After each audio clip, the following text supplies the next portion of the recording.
Hello everyone, this is ICO Talk. My name is Yelena, and today my guest is Mike Raitsyn, a founder of ICOBox. Hello Mike, thanks for joining us today. Hello, how are you doing? Thank you for having me. Okay, so first of all, before we start talking about the new project of ICOBox that is called ICOBox Store, please tell us about the ICOBox itself. What is it all about and what is the main idea behind the project? Yeah, so basically we started ICOBox about 8 months ago, and I would say that ICOBox now is one of the most scalable ICO services provider in the market. So we did our own token sale back in August last year, and we managed to collect about 4,000 Bitcoins, so like 60 million at today's exchange rate. Since then, we got about 40 clients. Some of them have already finished their token sale, some of them in the process. We have quite a big successful projects like Ethereum, InSworld, One World, Micromoney, and so on, so on, so on. So far, we helped our clients to raise about $250 million, and it's still counting. Mm-hmm. So, as part of our ICOs program, we promised our token holders to provide them with the opportunity to exchange their ICOs tokens to new tokens of prominent projects with good teams and good potential at a very, very nice discount, good price. And we launched IPTS, Interparty Token Swap, a couple of months ago to provide our token holders with this opportunity without waiting for approved projects to start their ICO. Was it a successful project? Yeah. Mm-hmm. Yeah, exactly. And we had a very successful return. We have very unique cases. So I saw our token holders getting 40x returns, 20x returns on some swaps. So it's pretty amazing. And why have you decided to frozen it for a while? We didn't decide to freeze IPTS because we basically. It was a nice program. Its goal was to cover this gap between the launch of ICOs project, ICOs platform, and a real distribution of approved ICOs projects to the platform. So now I'm glad to announce that first tokens from approved, community-approved projects are distributed to the platform, and you can now swap your ICOs to new tokens at the promised discount price. It's a really, really good achievement for us, and we are getting more and more projects in our pipeline. So I'm pretty sure it will be a really great year for ICOs token holders in terms of swapping.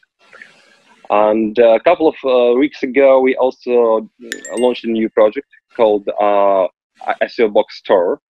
So basically, we're trying to continue the idea of getting really good projects with really good tokens and to provide a fair distribution of those tokens among our audience. So ICOBox Store is basically like a Groupon for token sale.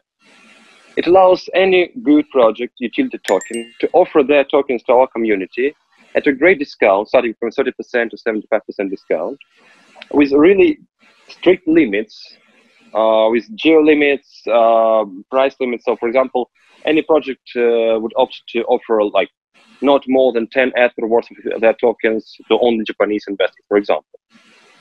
Mm-hmm. So that allows them to engage with our audience, to get better coverage, to attract new customers, and at the same time to provide a fair and better distribution of their tokens. Mm-hmm. But what is the main difference between ICOBox Store and IPTS? Well, in IPTS, the only way to swap tokens, to purchase the tokens, is to use ICOs token as a payment. And ICOs token on IPTS is the ICOs token price is fixed on IPTS program. When you speak about the store, there are 3 payment methods in store. It's Ethereum, Ether, Bitcoin, and ICOs. And ICOs is just one of the methods. And ICOs price on the store is not fixed. Basically, we are taking the current market price. But we provide special incentives for ICOs token holders. For example, we provide special discount for those who participated in our token sale. Extra discount, I mean. We provide extra discount for those who hold ICOs token for a long time and is going to hold them, and so on and so on. And the best thing about Store that we have an agreement with all the projects that all the proceeds from their sale in the store will be converted into ICOs tokens on the market and sent to their escrow. So if you are an ICOs token holder, you can make a clear conclusion from this that it creates extra demand for ICOs tokens and at the same time, it's limiting the ICO tokens offering on the market.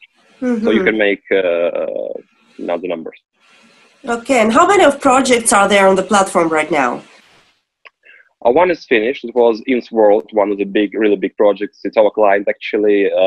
They managed to hit a hard cap with 60,000 Ether a couple of weeks ago. Pretty good result, I must say. And their tokens were available for our audience with a 30% discount. And currently there are 3 projects. So that's how it looks. Okay. Yeah, great. so cashback, play to live, and connect use with discount starting from 33% to 75%. It's a limited offer, so anyone could go and buy the tokens. You need to pass through QSC check, so you need to make sure that you are the person who is really who can buy this token. So if you're not from some forbidden country or not in some bad list. Okay, so now there are 3 projects. What are your plans? How many projects do you want to attract? Well, our reasonable goal is to maintain about a dozen of live projects at any time. But actually, what I didn't get is how does ICOBox benefit from it? What is this? How do you earn money actually? Well, apart from participating ourselves, Yeah. Well, our main goal is to grow a community, ICOBox and ICO's community. So that's how we benefit from it. It's actually like a funnel to our community. We attract more customers that are not familiar with ICOs, that are not familiar with ICOBox, but they are familiar with those projects whose discounts we are offering. And that's how we get bigger audience, and how we grow our community.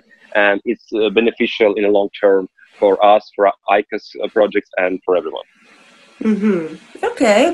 And tell us please more about the team of the project. Well, it's the same team that runs ICOBox, it runs ICO's platform. We are actually quite a fantastic team. We have more than 90 people already spread all over the world. So the biggest part is in San Francisco. We have a big office in Ukraine, in Russia. We have office in Vancouver. I'm in London now. So quite a decentralized team.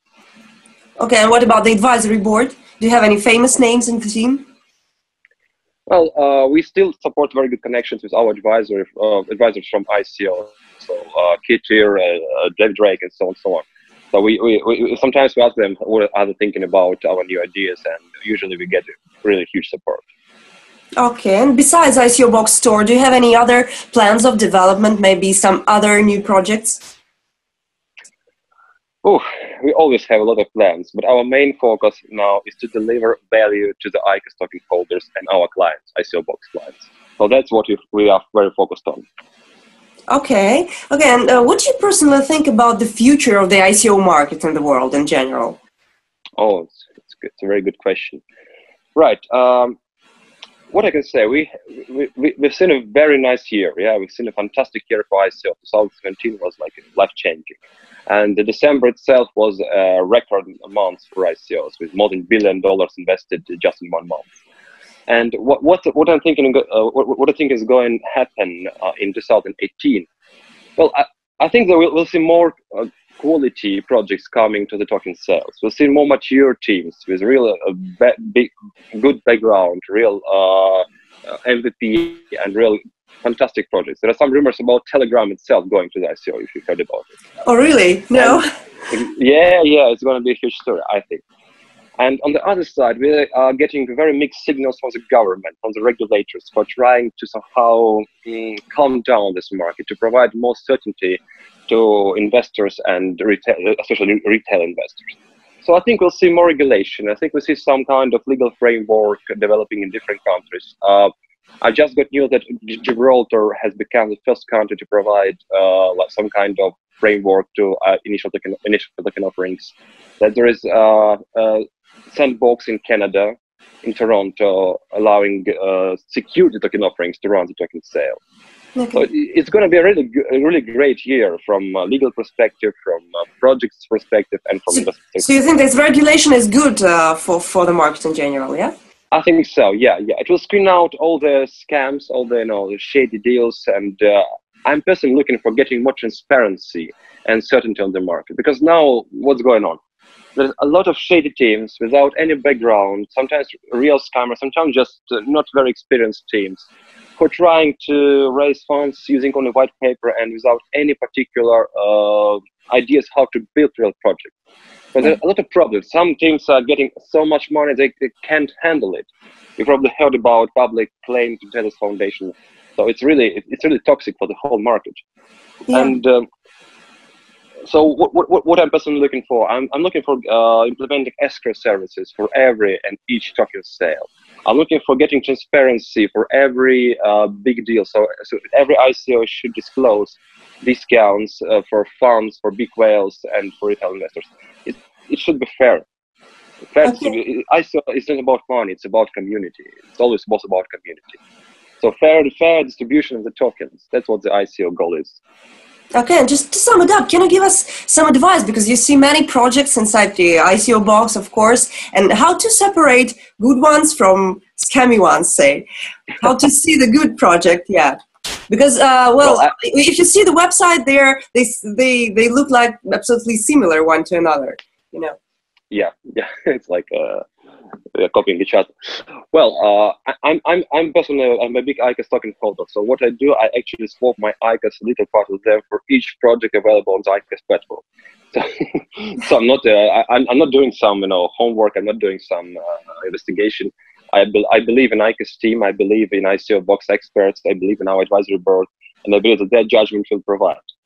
But if you are thinking about participating in some random ICO, just do your homework, do basic due diligence. So who are the team? What is their achievement? What is their background? Who are their advisors? Don't be shy. Try to engage with them. Try to ask questions in LinkedIn or Facebook or whenever. It's their work to answer you. So basically, it's all about team. It's all about trust.